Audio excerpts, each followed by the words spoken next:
Saludos cordiales docente, mi nombre es Anja Stephanie Guamamilian, estoy cursando el segundo ciclo de la especialidad de educación inicial y en esta oportunidad les voy a narrar la obra titulada Crónica de una muerte anunciada de Gabriel García Márquez.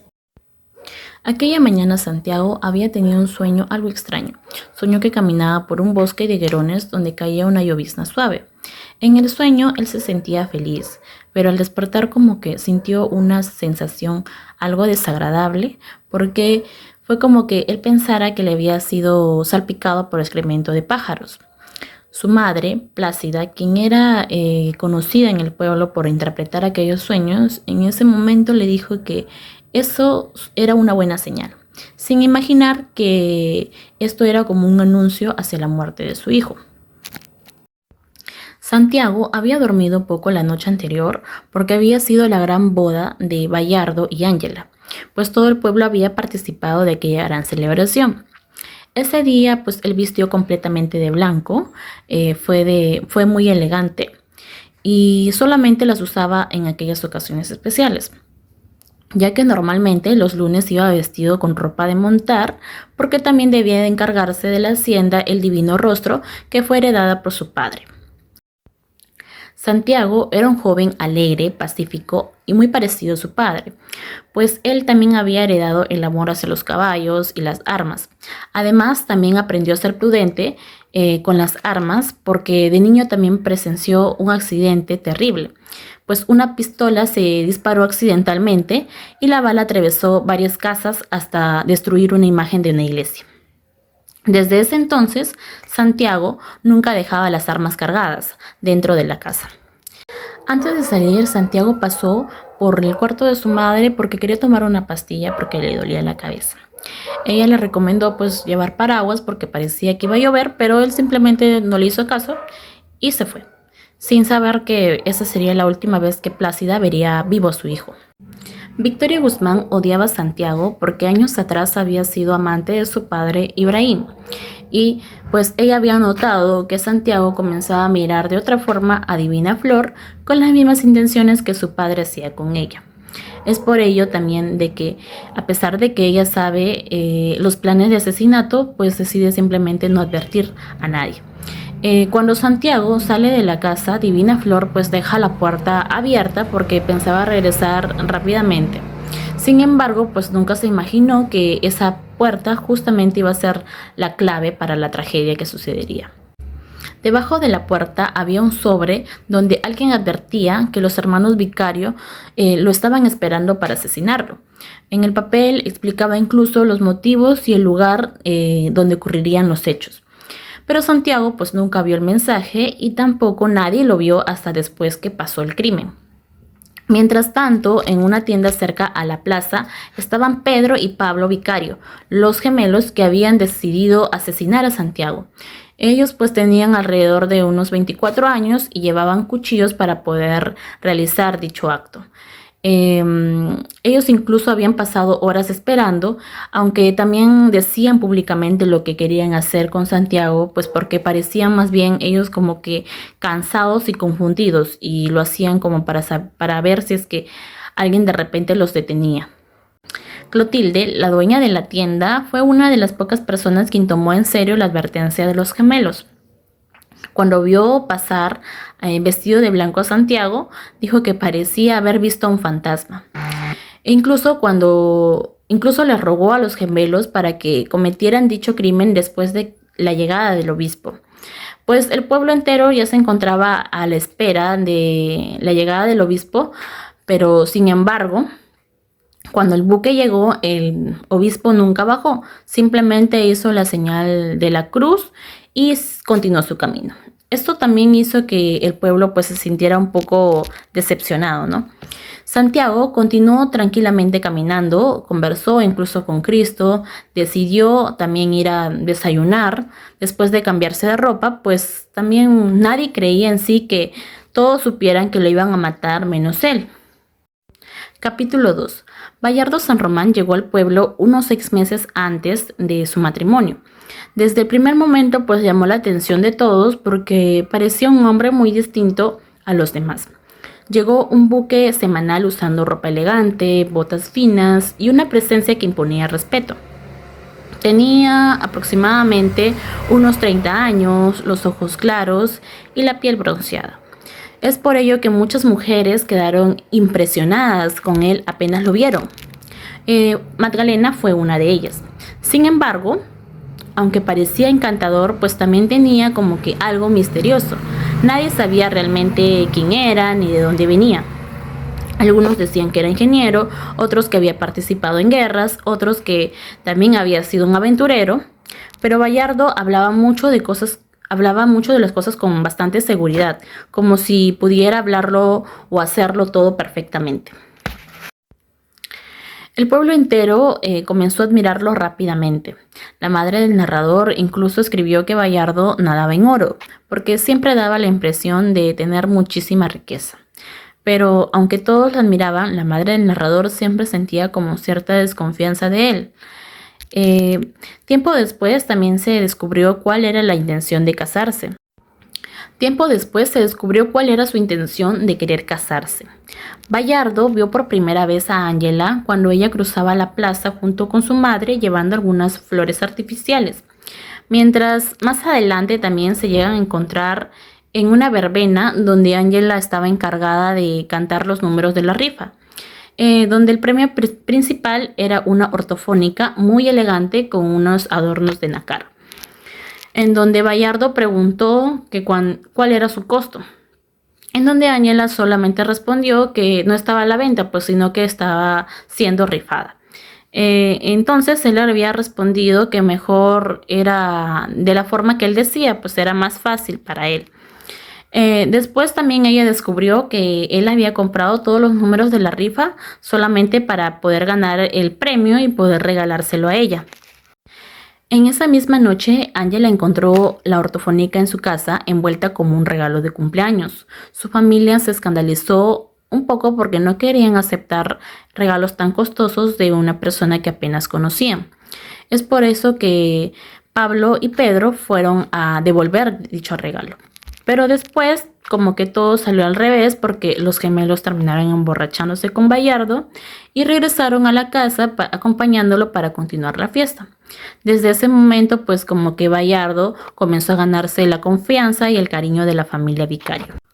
La familia de Ángela era una familia humilde y tradicional, pues las hijas habían sido criadas para casarse y servir y los hombres fueron criados para comportarse machos, por así decirlo. Pues las mujeres sabían coser, bordar, cocinar, hacer flores artificiales e incluso cuidar enfermos. Pues la madre decían que estas eran muchachas perfectas porque habían sido criadas para sufrir. Ángela Vicario era considerada la más hermosa de las hermanas, pero también parecía triste y desprotegida, pues nadie imaginaba que ella terminaría provocando la tragedia que sucedería en el pueblo. Cuando Bayardo pues decide casarse con Ángela, toda la familia se emociona muchísimo porque él representaba lo que es riqueza, prestigio y ascenso social. El único problema en sí era de que Ángela no quería casarse, pues incluso le había confesado que ni siquiera estaba enamorada de él. Pero sin embargo, pues sus padres prácticamente la obligaban. El noviazgo duró apenas 4 meses. Bayardo pues quería hacerlo todo muy rápido y también quería convertir la boda en el evento más grande del pueblo. Casualmente, Ángela comentó que la casa más hermosa que le parecía la del viudo Zeus, pues la casa estaba en la colina y desde allí también podía verse el mar, en donde Bayardo decidió comprarla inmediatamente. Fue a jugar dominó con el viudo y le dijo que quería comprarle su casa, en donde él se negó porque explicó que tenía un valor muy sentimental para él, pues ahí había vivido su esposa durante muchos años y todo lo que había dentro de él pues le hacían recordar a ella, en donde Bayardo insistió ofreciéndole más dinero y trayendo también finalmente el efectivo y lo puso sobre la mesa, en donde el viudo pues llegó a aceptarlo, pero se quedó pues triste, ¿no? En donde también se dice que luego llegó a fallecer porque nunca dejó de llorar por la pérdida de su casa. Bayardo estaba acostumbrado a conseguir todo con su dinero y su poder. Mientras tanto, pues Ángela también vivía atormentada por un secreto, pues ella no era virgen. Ella sabía perfectamente que el matrimonio pues podía terminar en un desastre si es que Bayardo descubría la verdad. Pensó también en decírselo a su mamá o tal vez en suicidarse antes de la boda, pero le comentó también a sus amigas en donde ella les enseñaron algunos trucos para fingir su virginidad durante la noche de bodas. Le explicaron pues como que de repente debía de manchar las sábanas para que así pudiera aparentar pureza, porque para ellas pues decían que los hombres solamente se fijaban en que si las sábanas se encontraban manchadas. Ángela pues aceptó porque estaba muy desesperada y no tenía otra salida en sí. Finalmente pues se realizó la boda, llegaron los invitados, hubo músicos, incluso Bayardo gastó cantidades muy fuertes o exageradas, por así decirlo, por querer impresionar a todos. Sin embargo, pues debajo de toda esa alegría se escondía una gran tragedia, pues el hecho de que Ángela no era virgen. La fiesta terminó de madrugada y pues parecía haber terminado todo perfectamente. Pero pocas horas después, Bayardo devolvería a Ángela a la casa de sus padres porque descubrió pues que no era virgen. Capítulo 3. Todo comienza después de que Bayardo fue a devolver a Ángela a la casa de sus padres. Cuando Ángela llega golpeada y humillada, su madre pues también empezó a pegarle brutalmente. Luego sus hermanos, Pedro y Pablo, le preguntaron que quién había sido el responsable de quitarle pues la honra, ¿no? Entonces, en donde Ángela llega a responder que solamente había sido un solo hombre, que fue Santiago. Ella no explica nada, ni tampoco da pruebas ni detalles, solo pronuncia su nombre y los hermanos pues lo aceptan como la verdad absoluta, ¿no? Donde sienten que deben o están obligados a vengar el honor de su familia. Pedro y Pablo eran gemelos, pero tenían diferentes personalidades, pues Pedro había estado en el ejército y era más autoritario, mientras que Pablo pues era más tranquilo y dependía mucho de su hermano. Sin embargo, en ese momento pues actuaron como si fueran una sola misma persona, en donde ambos asumieron que debían de matar a Santiago no porque tal vez realmente lo quisieran, sino porque la sociedad realmente esperaba eso. Pues los hermanos primero fueron a la casa donde guardaban los cuchillos que mataban a los cerdos. Eligieron 2 cuchillos, uno para destazar y el otro que era un poco más pequeño pero más filoso. Los envolvieron pues en papel periódico y comenzaron a caminar en el pueblo anunciando que matarían a Santiago. Lo más sorprendente es que ellos no se escondían del crimen, al contrario, más bien iban anunciándolo abiertamente y cualquier persona pues que iba por ahí podía escucharlo.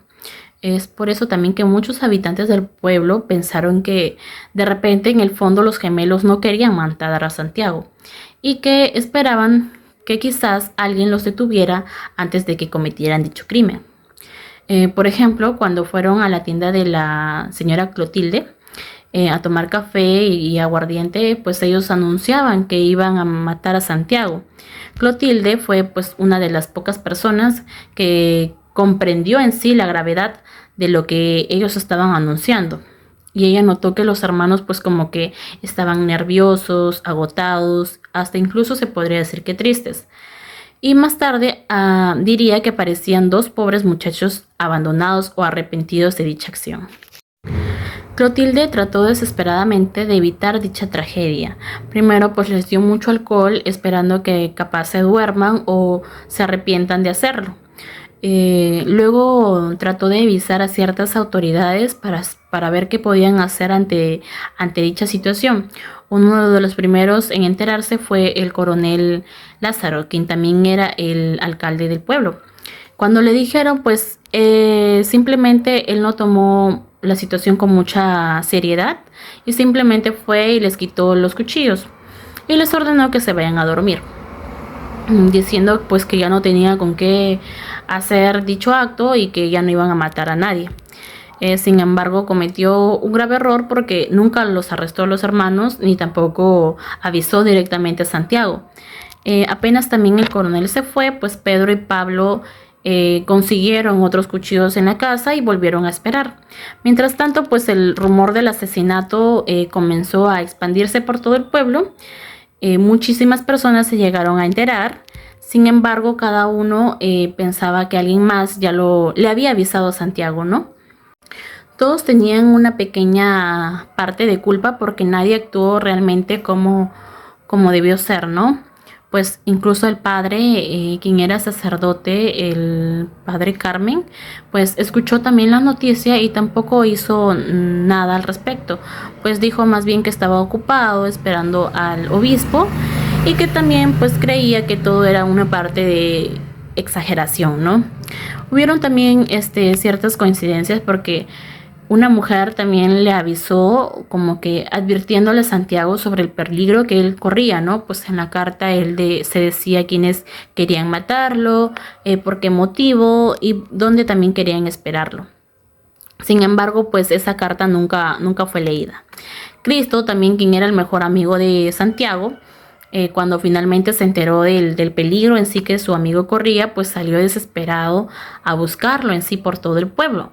Pero entró a casas, preguntó a la gente por él, recorrió también calles tratando de poder encontrarlo y así poder evitarlo, ¿no?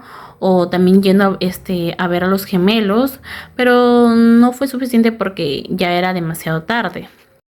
Mientras tanto, Santiago pues caminaba tranquilamente sin comprender en realidad lo que estaba pasando, pues algunas personas incluso lo vieron sonriendo o conversando normalmente. Nadie podía creer que él pues todavía no se daba cuenta de la situación, ¿no?, que estaba pasando. Además también muchos habitantes dudaban de su culpabilidad, pues algunos decían que Santiago era incapaz de haber hecho eso y otros pensaban que Ángela simplemente había dicho su nombre pues para proteger a otra persona. Para los hermanos Vicario, el negarse a matar había sido una vergüenza pública para ellos, pues ellos mismos parecían ya estar cansados de repetir sus intenciones. Como lo mencioné anteriormente, ellos pues iban públicamente comentando lo que iban a hacer, capaz con la intención de ser detenidos o evitar de que una tragedia pudiera suceder, ¿no? Pero la presión social era incluso más fuerte, pues todo el pueblo esperaban a que él cumpliera su venganza, porque si no, pues iba a quedar manchada la honra de su familia, ¿no? También, pues cada minuto que se acercaba, pues Santiago estaba más cerca a la muerte, pues los asesinos lo seguían esperando, las advertencias nunca llegaron hacia él, las autoridades pues no actuaron como deberían de ser, ¿no? Capítulo 4. La muerte de Santiago fue tan violenta que impactó profundamente a la comunidad, pues mucha gente quedó traumatizada durante muchos años porque jamás habían visto algo tan brutal, ¿no? Después de que los hermanos Vicario lo apuñalaran a Santiago, pues afuera de la casa, él todavía logra caminar unos metros sosteniendo sus intestinos con las manos, ¿no? En donde también después Santiago caminó de manera ya casi imposible alrededor de su casa, entró por la puerta trasera y finalmente cayó muerto en la cocina.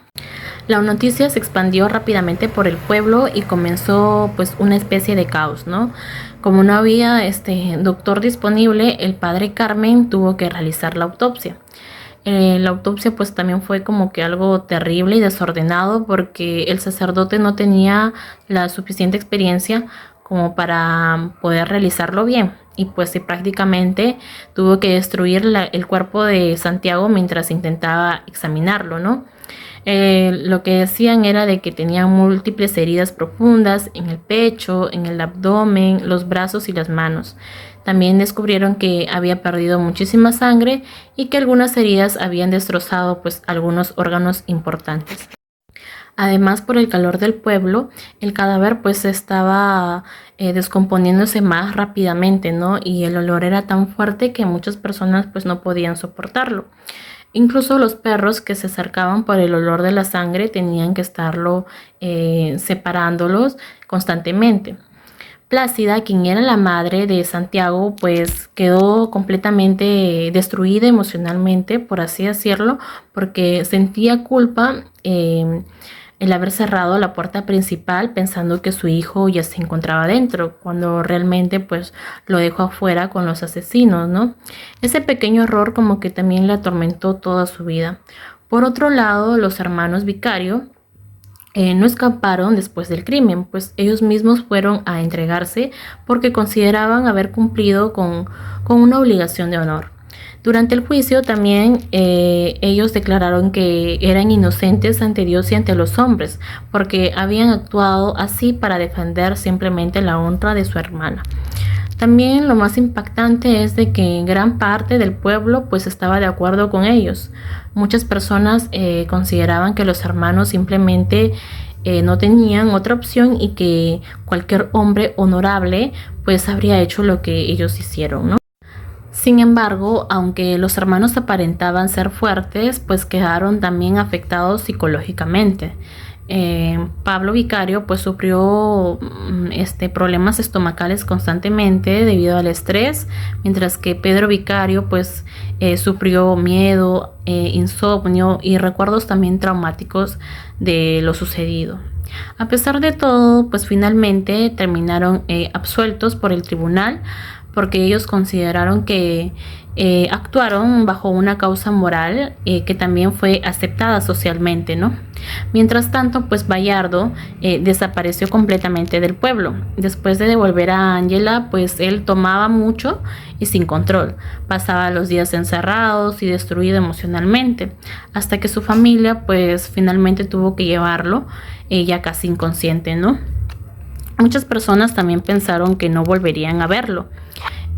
Pero el cambio también más inesperado fue el de Ángela, pues ella después de la tragedia comenzó a madurar profundamente. Dejó de ser la muchacha tímida y obediente que todas conocían y terminó enamorándose verdaderamente de Bayardo. Con el paso pues de los años empezó a escribirle cartas constantemente. Le escribía cartas de amor, de tristeza, de deseo y arrepentimiento. Eso pasó durante muchos años, pero lo más impresionante también fue de que Bayardo pues jamás respondió a una carta de ella, ¿no? Aún así, Ángela siguió escribiéndole sin detenerse, como si las cartas fueran pues la única razón de su vida.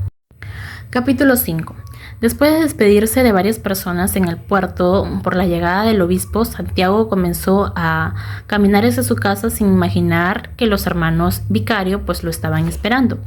Muchas personas lo vieron pasar y algunos pudieron sentir miedo, otros pensaron que ya sabía que pues como que estaba advertido y otros simplemente no supieron cómo reaccionar. Cristo Bedoya pues seguía buscándolo para poder salvarlo, ¿no? Advertirlo, pero en cuestión de segundos nunca lograba como que encontrarlo. Mientras tanto, Pablo y Pedro permanecían frente a la casa de Santiago, sosteniendo pues los cuchillos que llevaban para poder realizar dicho crimen, ¿no? Clotilde seguía intentando impedir también el crimen, incluso yo gritar, corran que lo van a matar. Pero el caos del pueblo y la confusión hicieron que las advertencias llegaran demasiado tarde. En un momento, pues también Santiago finalmente, al darse cuenta que pues algo extraño ocurría, vio gente alterada y escuchó gritos confusos. Entonces entendió que lo estaban buscando para matarlo. Asustado como hacia la puerta principal de su casa, pues pensó que allí iba a estar más seguro, ¿no? Pero en ese instante ocurrió el error más trágico de toda esta situación, ¿no? Desde dentro de la casa, Plácida vio a los hermanos Vicario que se estaban acercando con cuchillos, en donde ella creyó equivocadamente pues que su hijo Santiago ya se encontraba dentro de la casa. Es por eso que cerró la puerta principal con llave para poder protegerlo, sin saber que Santiago pues aún se encontraba afuera y quedó completamente indefenso ante los asesinos. Entonces Pedro y Pablo se lanzaron hacia él y comenzaron a apuñalarlo brutalmente una y otra vez, en donde Santiago intentó defenderse, pero los cuchillos le atravesaban al cuerpo constantemente, ¿no?